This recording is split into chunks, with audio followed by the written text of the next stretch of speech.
Welcome back, friends. And for those of you who are new, I'm Patrina with Homegrown Florida. Today's a really exciting day because we are going to be starting fall gardening for most of the state. I know it sounds really odd to be talking about fall gardening when it's August, the hottest month of the year here in Florida, but you have to think about where the plants are going to be in about 2 or 3 months, which is going to be their prime season. When the weather is nice, when it's like 70 degrees during the day and it's like 60 in the evenings, like that is like their premier time when they like to grow. So we have to think about fall gardening right now. I'm in Central Florida in Zone 9B, just a little bit north of Tampa, so on the west coast. And so I'm going to talk about all of the different regions of Florida. So we're going to talk about North, Central, and South Florida. I will add timestamps so that you can click on whichever one that you prefer down into the description or wherever you're located. So let's start out with North Florida. So you guys are going to experience colder weather first, and you have more potential for frost and potential freezes, especially in that top part of Florida. So you need to start working on your stuff sooner. Honestly, tomatoes, peppers, eggplants, that should have been last month, but you can still start them this month. But if you're going to be doing them, you need to start them like this week. Don't wait, because you are going to hit a frost date and it's going to kill those plants if you can't protect them or put them in a greenhouse. So for your warm weather plants like tomatoes, eggplants, and peppers that have long seasons, get those started this week. Then there's the shorter season warm crops. So things like squashes and cucumbers, beans. You could even do like a fall season of corn. Those you can start pretty much anytime this month. They need 90 days to grow without hitting any kind of cold weather. And they do tend to grow slower because during the fall season, we go into less and less light as we get towards December. So there's less sunlight. So they tend to grow more slowly. But the more exciting part for North Florida is you guys can start your cold weather crops. Some of them, right? The really long season ones. So the ones I'm thinking of are all of the brassicas, right? So broccoli, cauliflower, kohlrabi, cabbage, Brussels sprouts, collards, did I say that already? Kale, mustards. So there's a lot of greens that you can do. And some of those greens, like the collards and the kale and the mustards, they can handle some warm temperatures, so they're not going to hurt that bad. The brassicas, though, they tend to take a long time, so you want to get those started this month. Almost forgot to mention celery. That one's a really long season one too, so you want to start that now. And then a couple others like root crops are going to be turnips, rutabagas, and beets. Rutabagas take forever. Turnips are a little bit faster, beets are a little bit faster, so you'll have those a little bit sooner, but you can start them a little early because they can handle the heat a little bit. Make sure to focus on varieties that are known to grow here in Florida and can handle the heat. So you're looking for slow bolt, heat tolerant type cold crops. I know that when we think about heat tolerant or we see it on the package, we sometimes think, oh, I can grow it in summer. That's not the case. What we're saying is that you can grow it in 70-degree heat. So that's like our warm season, our coolish warm season. So like our fall and our spring, you can grow some of those, not just winter when we're dealing with a little bit colder temperature. And even that, like sometimes that's a little bit too warm for them. So we're looking for heat tolerant varieties just to be able to grow during our cold season. I know it sounds really odd. Now for Central Florida, so you guys can start things like tomatoes, peppers, eggplants, squash, and beans. And if you did want to do a round of corn, maybe wait to the end of August or maybe the beginning of September to do those. It's a little bit shorter of a season. Now the hard part about starting those in Central Florida right now is the amount of rain we get, guys, especially if you're starting them outside. If you want to start them indoors, go for it. Honestly, that's how I start my tomatoes and my peppers when I'm growing them for fall. I start them in my Aero Gardens, either my Aero Garden Harvest with the seed starting tray, or I start them in my Aero Garden Farm because they just, the seedlings don't like the rain, but they also want the sun. So it's really hard down here to put them in a spot where they're going to get a good amount of sun. And I mean like 4 to 6 hours. Those little baby seedlings want 4 to 6 hours of sunlight. So it's hard to find a spot where you can put them where they're not going to get rained on, but they're going to get that much direct sun. For me, it's like the edge of my lanai where the covering ends is I can put them there. But even that, sometimes they don't get the full amount of sun that they like. So they start to get kind of leggy. And leggy is where they kind of stretch trying to reach the sun. And yeah, that decreases their lifespan. It kind of makes them very stressed out, and they don't typically produce or have as good of a yield as if you start them and they're strong from the beginning. So starting them indoors, if that's an option for you, definitely do that. If not, you need to find a way to protect them from the rain. So, you know, even like a shade cloth or an insect netting is going to provide some, and you know, protection from all of the rain that comes down, because we get big deluges in like September and October. It's not like small rains. We don't get them quite as often as we do like during the summer. We get like everyday rain. You could set your clock to it. But during fall, we get like no rain for a few days, and then all of a sudden we get like 12 inches. It's crazy. That's what you need to protect them from. So sometimes that means if you're going to be starting them outdoors, you need to kind of be pulling them in and out of the sun to keep them away from the rain, or finding a really good spot that gets enough sun but doesn't get, you know, down from the rain. So it's a tricky thing. Underneath a tree is really exceptional. So if you can put them underneath like this palm tree I have over here, or the edge of a patio, those are all things that are going to help keep them from getting rained out. If they get rained out once or twice, isn't going to kill them, but if they set in their water for too long and don't have a chance to dry out, they're going to get waterlogged. They can't get the oxygen that they need, and it becomes a bad spot for them. You can also be growing the hot weather vegetables, but only some of them, right? Because we are kind of getting to a point where we can't really grow all of the hot weather crops. Like sweet potatoes it's like hit or miss, right? Because sweet potatoes in my area die out during winter, but I'm on the north side of the Central Florida area. If you're on the south side of the Central Florida area, like let's say, you know, Tampa south to Sarasota and, you know, Daytona, all those areas, like you don't necessarily get frost, or you get so minimal amounts of frost that you can probably get your sweet potatoes to live through that, but I can't here. So if you wanted to still grow sweet potatoes and you're kind of in that south side of the Central Florida line, then you probably can still start them. But they're going to grow so slowly, you're probably not going to get a harvest until the next year. The whole 4 to 6 month harvest window for sweet potatoes is thrown out when it's during fall. It takes them like 8 to 9 months. It's wild. So go for the shorter season crops. So I'm thinking things like cowpeas, they grow really, really fast. Okra, that grows pretty fast.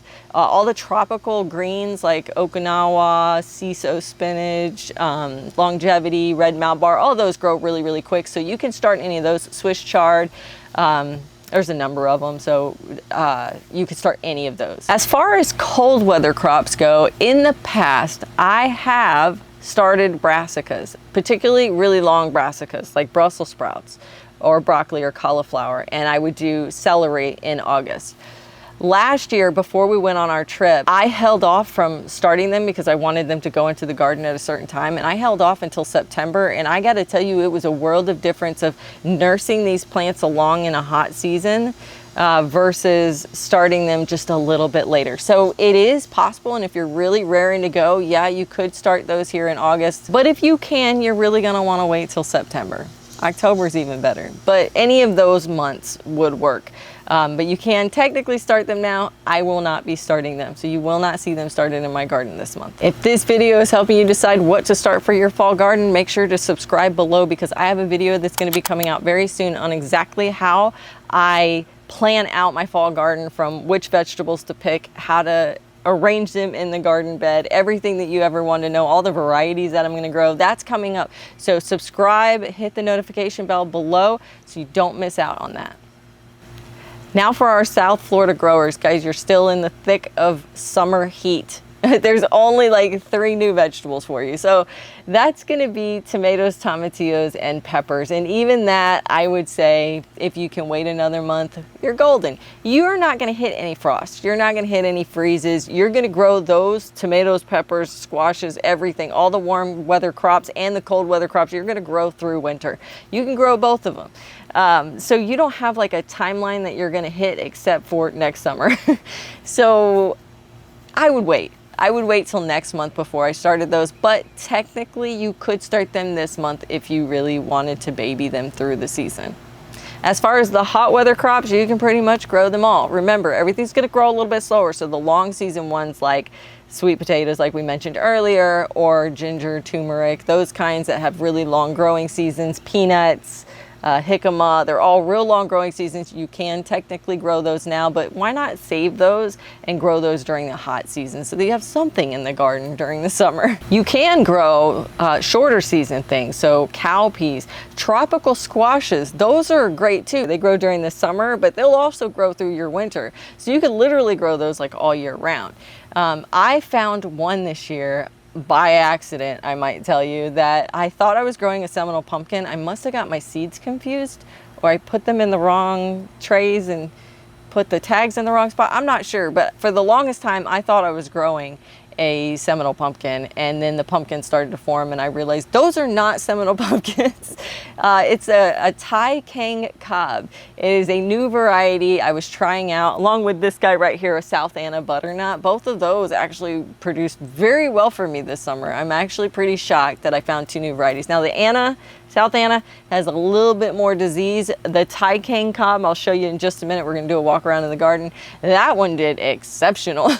And it's the coolest looking pumpkin I've ever grown. So a couple more that you can add to the list besides the Seminole pumpkin, and then you can also add to that like Trombocino.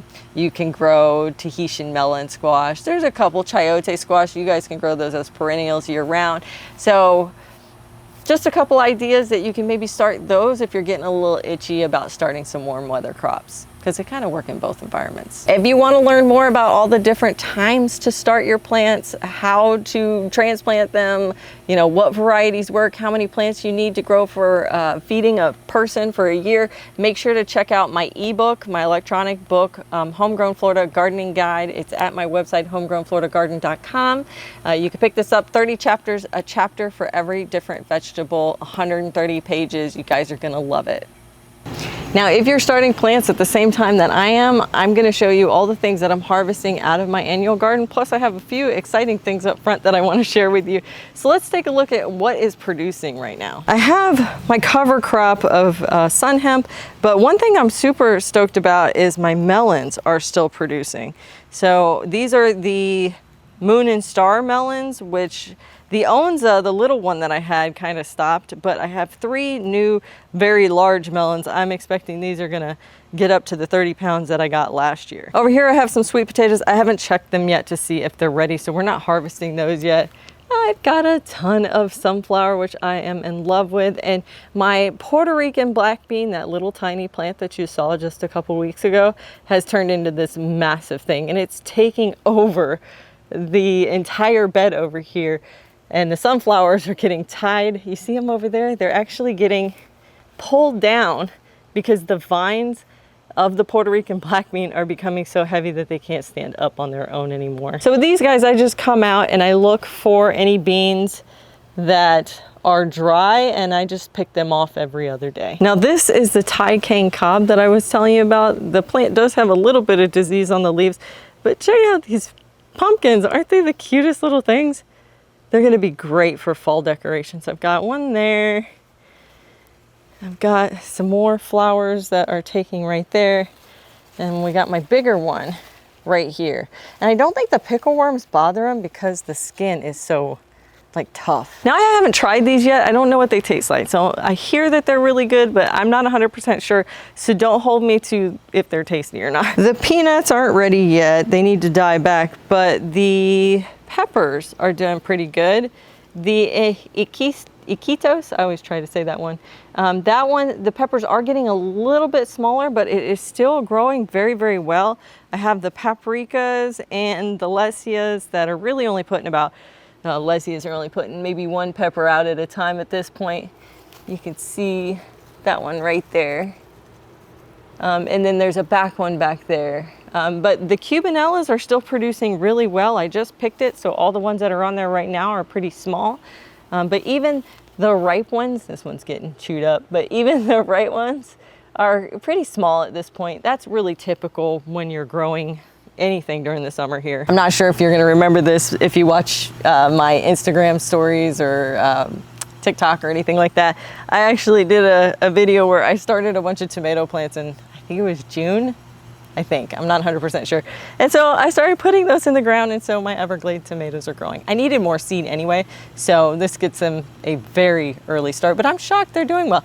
Now, mind you, I lost like 50% of them. They did not like the transplanting process, but these guys are alive. This is the South Anna butternut, and you can see it has a bit more disease than what I'm used to in a Seminole pumpkin, but it's still producing. I have that guy right there. I have another one way down there that's starting to ripen. I pulled off a couple probably this week and brought them inside. So far I think I've gotten like 6 off of that, and it's just gonna keep going. It'll feel better once fall hits, and I'm sure it will produce even more. Now headed down Fruit Row, I have done all my pruning. The only thing that's really producing right now is the Indian sherbet berry. This one loves summer, and here's what the berries look like. They're little tiny berries. They taste like sweet and sour to me, kind of like a sweet and sour candy. The elderberry is producing. It doesn't get a lot of berries where I live because I don't have a pollinator for it, so it's trying to find a pollinator out there, you know, like from the wild ones. Now this one is a native one, so it's probably pollinating with something nearby. The blackberries did horrible this year. I'm not 100% sure what's going on with them or why they're producing so badly. I got maybe a half of a pint off of these guys. I'm thinking either I'm fertilizing them too early with the rest of my trees because these guys come in last, or maybe I'm pruning them wrong. So I'm gonna do a little experiments of pruning a couple of them one way and pruning the rest of them another way. We'll see. If you have some tips, make sure to head down in the comments and leave me a note. I would love some ideas. Might also be that I need some more pollinator varieties. But all the flowers that were on here became fruit. It just wasn't very many flowers. So I gotta research that some more. I've cut the mulberries down like twice now. They even have more mulberries coming in again. It's crazy to me how much this produces when you prune real heavy. The shade garden is doing pretty well. These guys took a minute to, you know, get settled in, but now they seem like they have taken and they're happy and healthy. Some of the flowers down there are leaning, which tells me that they are not getting enough sun over here. So those might not have been the best pick. So now we're up front and there's a few really exciting things.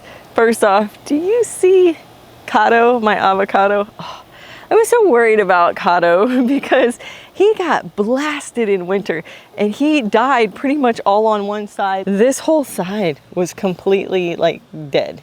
You can kind of see it's a little thinner on this side than it is on that side, but he put on new growth. I'm gonna have to top him soon. But look how big he is. I hope I get avocados this year. But the bigger surprise is this beast right here. These are Roselle. I have gotten Roselles in August before, but like these have been producing since, you know, mid-July. The flowering started early July, and then I've been picking them now for a couple of weeks, and I'm getting a ton. Now there's some ants on there. I'll have to brush those off. But look at this, guys. Look at how much Roselles I'm getting. These are a white Roselle. Now these over my shoulder here, this is the traditional Thai Roselle. Those haven't even started the buds of the flowers yet, so they're still a month or two off. But the white Roselle, if you're interested in getting those, I got those from a really nice lady at Buckeye Heirloom Seeds. So check out her site because it's really cool. She's got some cool medicinals. I've been trying out some of her stuff and the germination rates are really good. It's an Etsy shop, but she has that white Roselle and I did not realize it was going to produce as quickly as it did. Now here's another type of Roselle. I honestly can't remember which one this is, but it is also flowering right there. And if we look, let me see if I can get in here. If we look, there are some ones maturing way down here. But we have tons of flowers all the way up here. I am gonna have such a good Roselle harvest from these guys. I'm so excited. The trick I've learned about Roselle, if you wanna grow a lot of it, full sun, no shade, sandy ground, no fertilizer, and just ignore them. And then they explode. I can't even cut all my grass right now because these things are growing over them. And then on the pool deck, I have the banana and I have, I don't know if you can see it, the Java de Cabo right there, loving life in the sun with all this rain. Thanks so much for hanging out with me today, guys. I hope this gave you some ideas of what to start for fall and what you can be growing in your garden in summer. Happy gardening!